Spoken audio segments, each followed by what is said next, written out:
वहीं गाजियाबाद से एक बड़ी खबर आपको बता दें, पिंकी चौधरी हाउस अरेस्ट। पिंकी को मेरठ जाने से रोका गया। महापंचायत में शामिल होना चाहता था पिंकी ने लोगों से मेरठ पहुंचने की अपील की।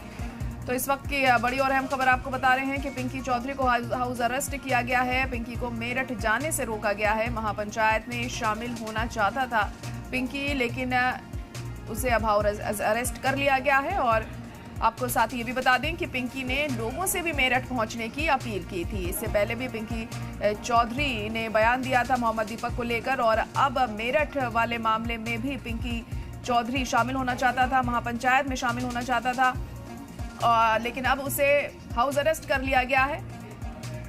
और साथ ही पिंकी चौधरी ने दूसरे लोगों से भी अपील की थी कि जल्द से जल्द मेरठ पहुंचे।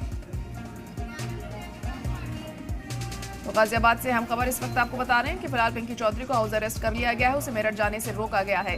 महापंचायत मेरठ में की जा रही है क्योंकि शवेज और आकांक्षा की शादी को रोका गया है। फिलहाल शादी को तो टाल दिया गया है, लेकिन जो महापंचायत है वो हिंदू संगठनों के जरिए की जा रही है वहां पर, और उनका साफ तौर पर यह कहना है कि महापंचायत होकर रहेगी। और उसी महापंचायत में शामिल होने के लिए पिंकी चौधरी को आज मेरठ पहुंचना था, लेकिन उसे हाउस अरेस्ट कर लिया गया।